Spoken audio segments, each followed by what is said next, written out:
إن الحمد لله نحمده ونستعينه ونستغفره ونعوذ بالله من شرور أنفسنا ومن سيئات أعمالنا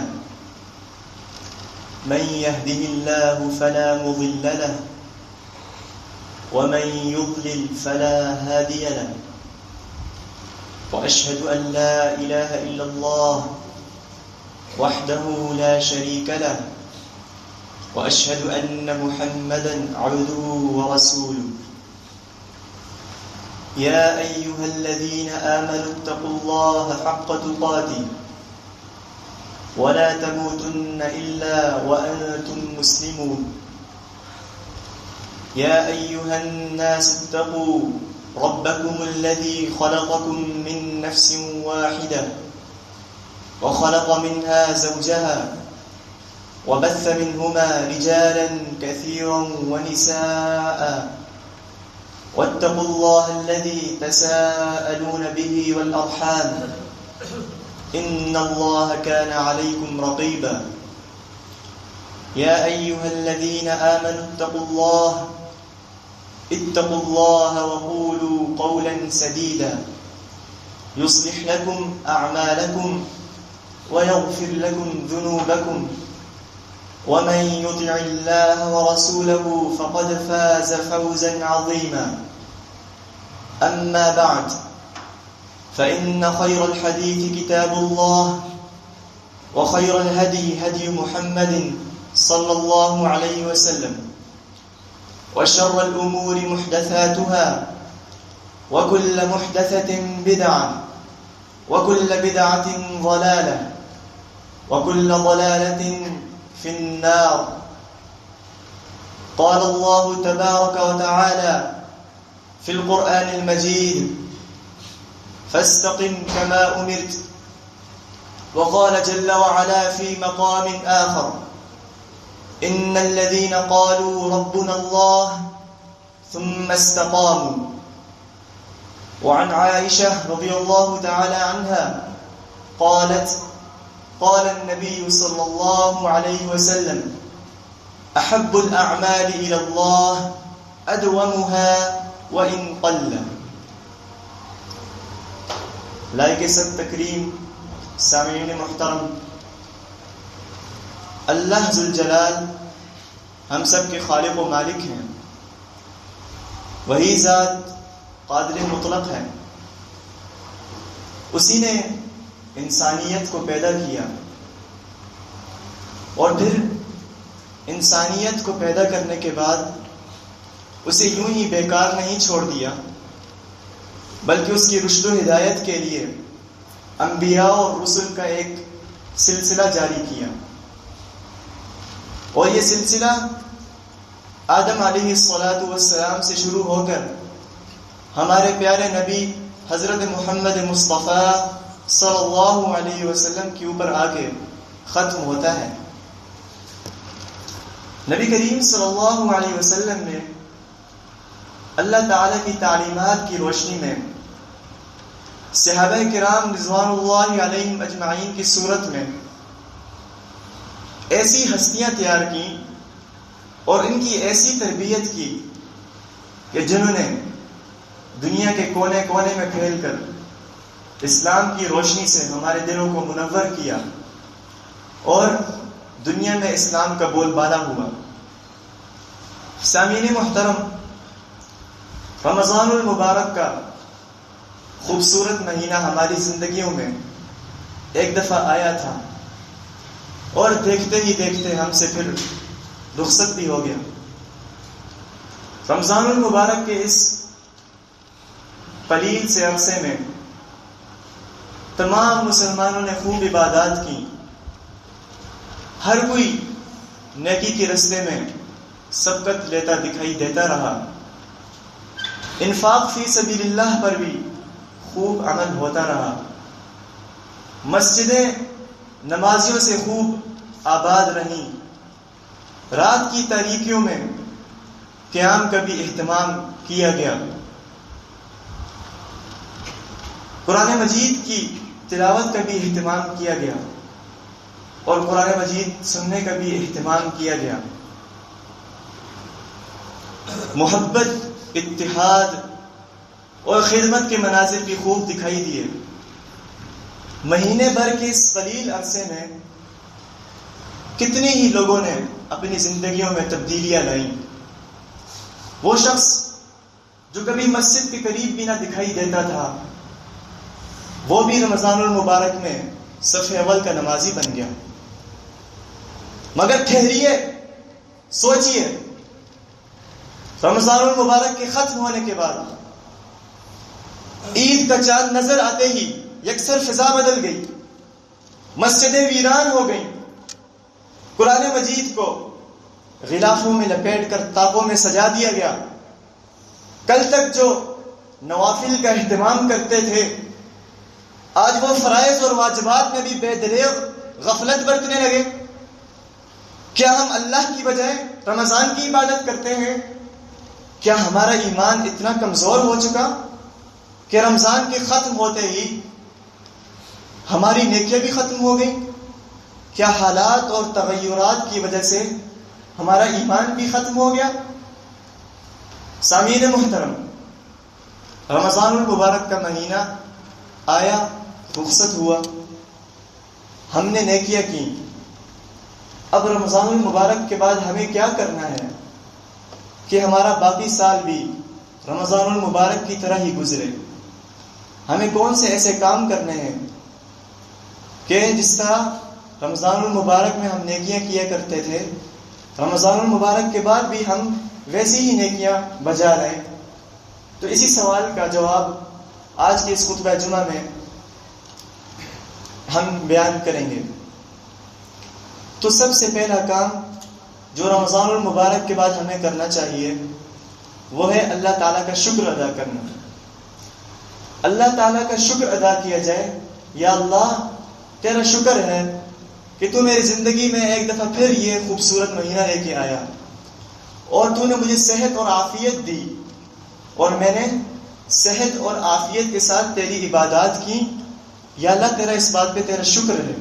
اللہ تعالیٰ قرآن مجید میں فرماتے ہیں، اعوذ باللہ من الشیطان الرجیم، بسم اللہ الرحمن الرحیم، وَإِذْ تَأَذَّنَ رَبُّكُمْ لَئِن شَكَرْتُمْ لَأَزِيدَنَّكُمْ وَلَئِن كَفَرْتُمْ إِنَّ عَذَابِي لَشَدِيدٌ.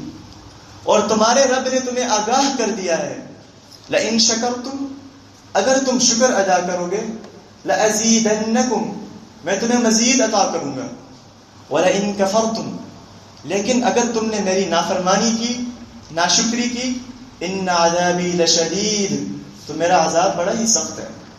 تو اللہ تعالیٰ کا سب سے پہلے تو شکر ادا کرنا چاہیے کہ اس نے ہمیں زندگی میں ایک دفعہ پھر رمضان المبارک کا مہینہ دیا اور ہم نے اس کی عبادات بھی کی. دوسرا کام محاسبہ نفس. اپنے آپ کو ٹٹولیے، اپنا جائزہ لیجئے، اپنے گریبان کو جا کر دیکھیے کہ جس طرح میں رمضان المبارک میں عبادات کیا کرتا تھا، کیا رمضان کے بعد بھی میں ویسے ہی عبادات کرتا ہوں؟ کیا میں صحیح معنی میں نمازی بن چکا ہوں؟ کیا میں اپنی زبان کو صحیح طور پر استعمال کرتا ہوں؟ کیا میں اب بھی بات بات پر جھوٹ تو نہیں بولتا؟ کیا رمضان المبارک میں روزے کا جو اصل مقصد تھا اور روزے کی جو اصل روح تقویٰ تھی، کیا وہ میں حاصل کر چکا ہوں؟ کیا میں اب ریبتیں کرنا میں نے چھوڑ دی ہیں؟ اگر ان سوالات اور اس طرح کے دیگر سوالات کے جوابات مثبت ہیں تو پھر میں اور آپ مبارک کے مستحق ہیں. لیکن ان سوالات کے جوابات اگر منفی میں ہیں تو پھر ہمیں سوچنا چاہیے، پھر ہمیں اپنا جائزہ لینا چاہیے کہ رمضان المبارک کا مہینہ تو گزر گیا، اب تو میں نمازی بن جاؤں، اب تو میں جھوٹ بولنے سے باز آ جاؤں، اب تو میں غیبتیں کرنا چھوڑ دوں، اب تو میں دھوکے اور فراڈ کرنا چھوڑ دوں، اب تو میں پکا مسلمان بن جاؤں. تو دوسرے نمبر پہ اپنا محاسبہ کیجیے. تیسرا کام جو رمضان کے بعد کرنے والا ہے وہ ہے نیکیوں کی حفاظت کرنا۔ یہ بات تو بڑی مشہور ہے کہ نیکیاں کرنا تو بڑا آسان ہے، لیکن نیکی کرنے کے بعد اس کو سنبھال کے رکھنا یہ بڑا مشکل کام ہے۔ سامعین محترم، رمضان المبارک کے مہینے میں ہم نے عبادات کی، ہم نے فرائض اور نوافل کا بھی اہتمام کیا، ہم نے صدقات کا بھی اہتمام کیا، ہم نے قرآن مجید کی تلاوتیں بھی کی، اللہ کے راستے میں خوب صدقات بھی دیے۔ کہیں ایسا نہ ہو کہ قیامت کے دن جب ہر شخص کو اللہ تبارک و تعالی اس کا نامہ اعمال پکڑائیں، جب ہمیں ہمارا نامہ اعمال دیا جائے اور جب ہم اس کو پکڑ کے دیکھیں اور ہمیں اپنی نیکیاں ہی نظر نہ آئیں، پھر ہم ڈھونڈتے ہی رہ جائیں، پھر ہمیں یاد آئے ہاں میں نے فلاں پڑوسی کو تکلیف دی تھی، ہاں فلاں کی میں نے غیبت کی تھی، ہاں فلاں کو تو میں نے مارا تھا، ہاں فلاں کی تو میں نے تجسس کی تھی، اس کو میں نے ٹوہ لگائی تھی، فلاں کا تو میں نے ناحق قتل کیا تھا، ارے میری نیکیاں تو سارے ان کے کھاتے میں چلی گئیں۔ انہی لوگوں کے بارے میں نبی کریم صلی اللہ علیہ وسلم نے بھی ایک دفعہ اپنے صحابہ سے پوچھا تھا، اے میرے صحابہ اتدرون من المفلس، تم جانتے ہو کہ میری امت کا مفلس کون ہے؟ تو صحابہ کرام نے فرمایا تھا المفلس فینا من لا درہم له ولا متاع، یا رسول اللہ ہم تو مفلس اس کو سمجھتے ہیں جس کے پاس پیسہ نہ ہو، جس کے پاس ضروریات زندگی نہ ہو، ہم تو اسے مفلس کہتے ہیں۔ تو رسول اللہ صلی اللہ علیہ وسلم نے ارشاد فرمایا ان المفلس من امتی یأتی یوم القیامت بصلاۃ وصیام وزکاۃ، فرمایا میری امت کا مفلس وہ ہے جو قیامت کے دن تو آئے گا، نیکیوں کے پہاڑ لے کے آئے گا، اس نے دنیا میں نمازیں بھی پڑھی ہوں گی، اس نے صدقات اور خیرات کے بڑے کام بھی کیے ہوں گے، اس نے زکاتیں بھی دی ہوں گی، حج بھی بڑے کیے ہوں گے، عمرے بھی بڑے کیے ہوں گے، وَيَأْتِي قَدْ شَتَمَ هَذَا وَقَذَفَ هَذَا وَأَكَلَ مَالَ هَذَا وَسَفَكَ دَمَ هَذَا وَضَرَبَ هَذَا، لیکن ساتھ ساتھ کسی کو گالی بھی دی ہوگی، کسی کی غیبت بھی کی ہوگی، کسی کو ناحق قتل بھی کیا ہوگا، کسی کو مارا بھی ہوگا، وَشَتَمَ هَذَا کسی کو ناحق گالی بھی دی ہوگی۔ اللہ تعالی اس کے جتنی بھی نیکیاں ہوں گے وہ اٹھا کر حقداروں کو دے دیں گے۔ پھر ایک وقت ایسا بھی آئے گا کہ حق لینے والے ابھی باقی ہوں گے لیکن اس کی ساری نیکیاں ختم ہو جائیں گی، پھر اللہ تعالی حقداروں کے گناہ اٹھا کر اس کے سر پہ ڈالیں گے اور اس کو جہنم میں ڈال دیں گے۔ تو اس لیے اپنی نیکیوں کی حفاظت بھی کرنی ہے ہم نے، کہیں کسی کی غیبت کر کے میں اپنی نیکیاں برباد نہ کر ڈالوں، میں جھوٹ بول کر جو میں نے رمضان المبارک میں نیکیاں کی ہیں ان کو ضائع نہ کر بیٹھوں، کہیں ایسا نہ ہو کہ پہلے میں قرآن مجید کی تلاوت کیا کرتا تھا، رمضان کے بعد میں نے تلاوت بھی چھوڑ دی، کہیں ایسا نہ ہو کہ رمضان المبارک میں میں تہجد کا اہتمام کیا کرتا تھا، رمضان کے بعد میں نے تہجد پڑھنا بھی چھوڑ دی، کہیں ایسا نہ ہو کہ رمضان المبارک میں تو میں خوب صدقہ اور خیرات بھی کیا کرتا تھا، تو کہیں ایسا نہ ہو تکبر کی وجہ سے میری وہ نیکی ضائع ہو جائے۔ تو اس لیے تیسرا کام اپنی نیکیوں کی حفاظت کرنی ہے۔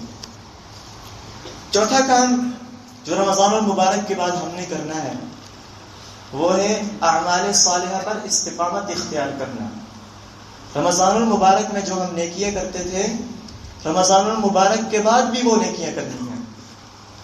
اللہ تعالیٰ نے نبی کریم صلی اللہ علیہ وسلم کو بھی قرآن مجید میں اس بات کا حکم دیا، فرمایا فاستقم کما امرت، اے نبی جن جن باتوں کا آپ کو حکم دیا گیا ہے اس پر استقامت اختیار کیجیے۔ اور عائشہ رضی اللہ عنہ بیان فرماتی ہیں کہ نبی کریم صلی اللہ علیہ وسلم نے ارشاد فرمایا احب الاعمال الى اللہ ادومها وان قل، اللہ کے ہاں سب سے محبوب ترین اعمال وہ ہیں جو ہمیشگی سے کیے جائیں اگرچہ وہ تھوڑے ہی ہوں۔ رمضان کے بعد تہجد کا اہتمام کیجیے، اگرچہ 2 رکعات ہی کیوں نہ ہو۔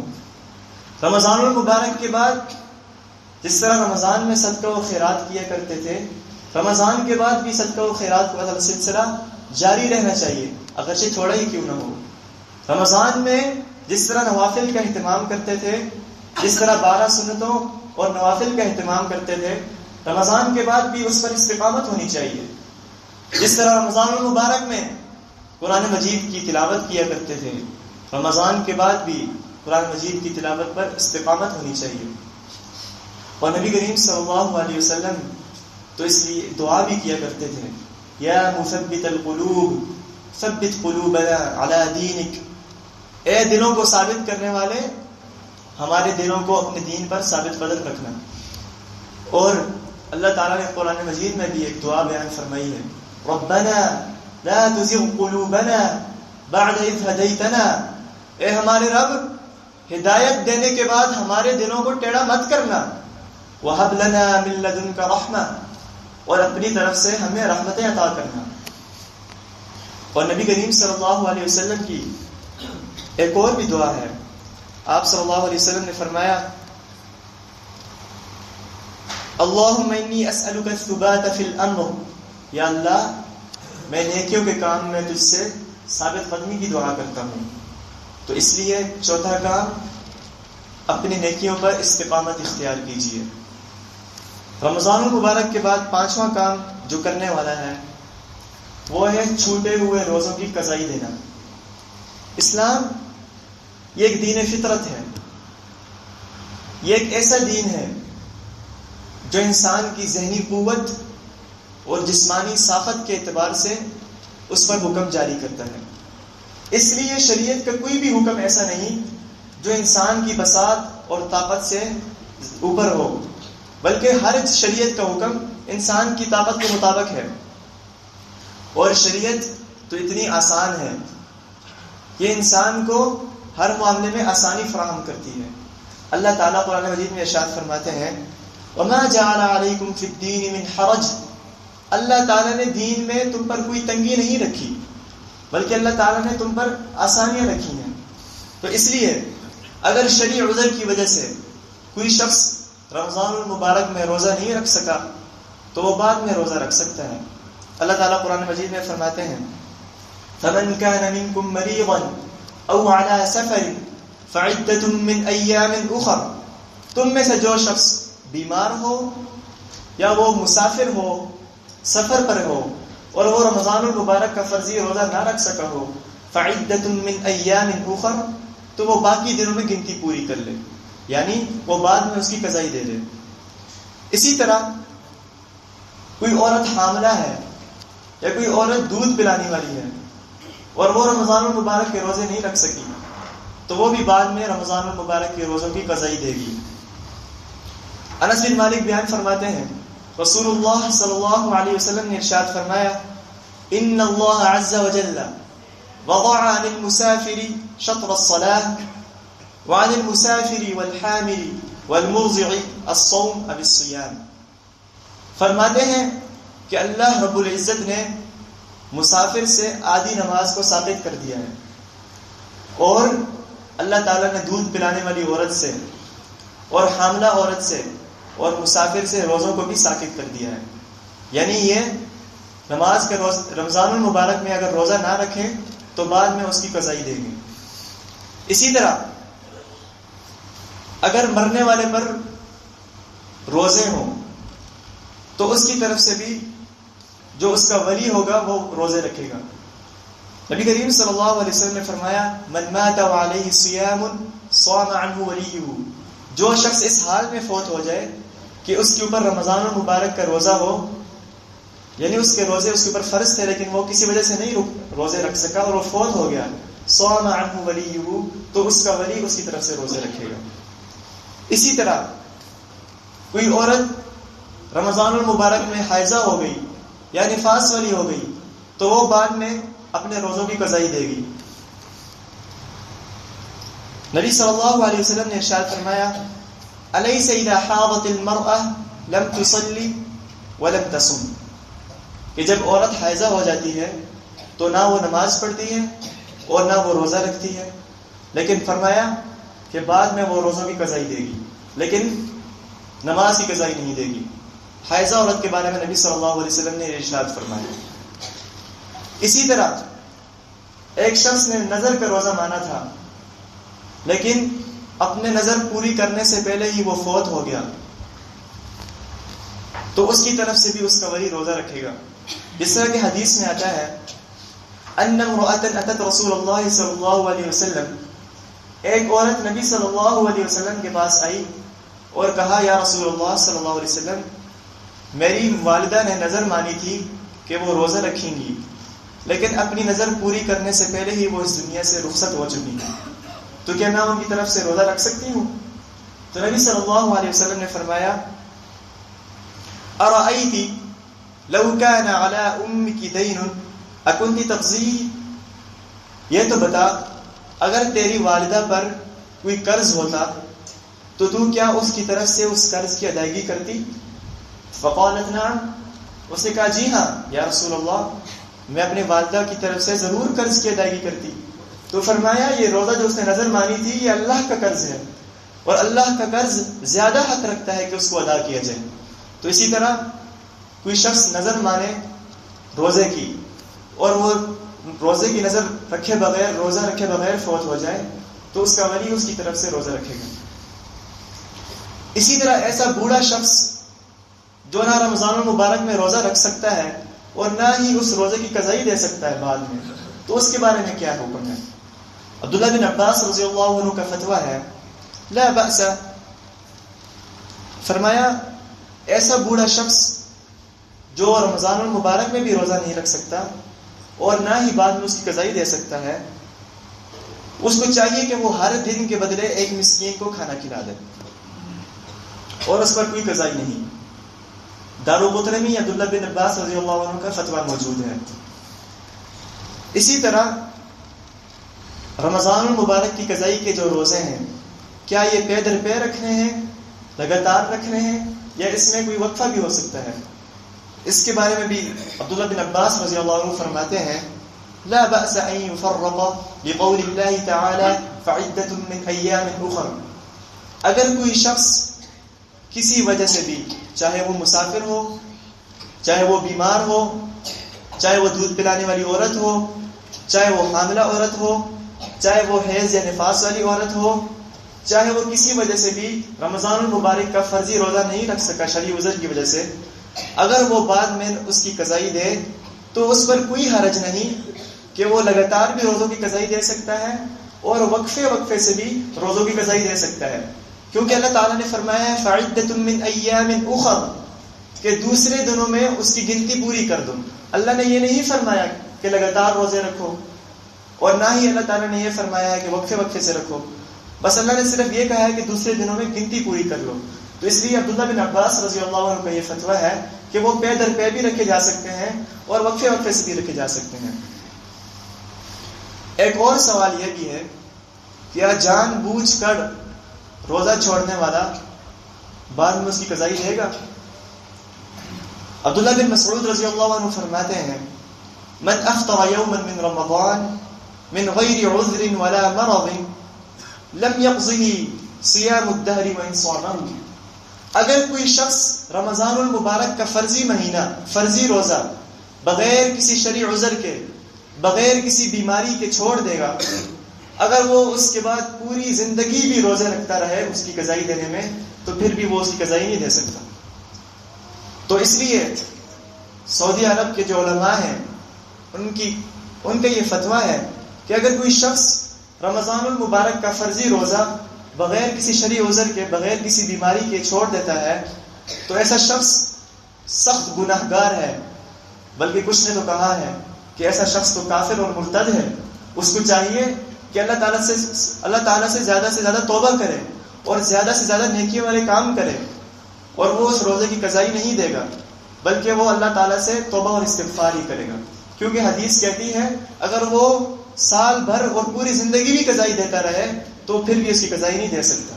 تو اس لیے ایسے شخص کو چاہیے کہ کثرت سے توبہ اور استغفار کرے، زیادہ سے زیادہ نیکیوں کے کام کرے اور کثرت سے نفلی روزے رکھے۔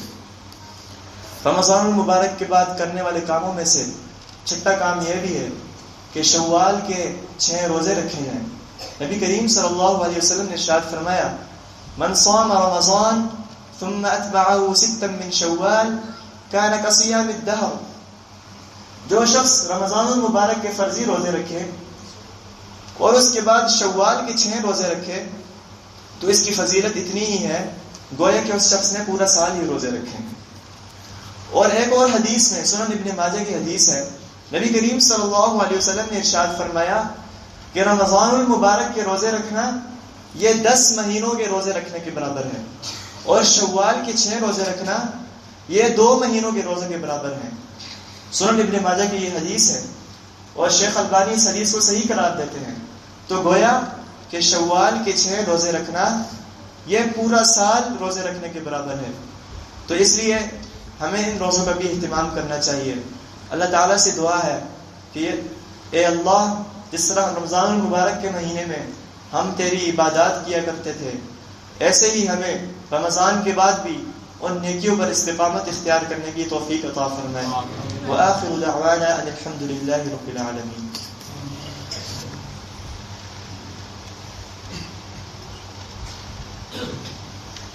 إن الحمد لله نحمده ونستعينه ونستغفره ونعوذ بالله من شرور أنفسنا ومن سيئات أعمالنا من يهده الله فلا مضل له ومن يضلل فلا هادي له وأشهد أن لا إله إلا الله وحده لا شريك له وأشهد أن محمدا عبده ورسوله.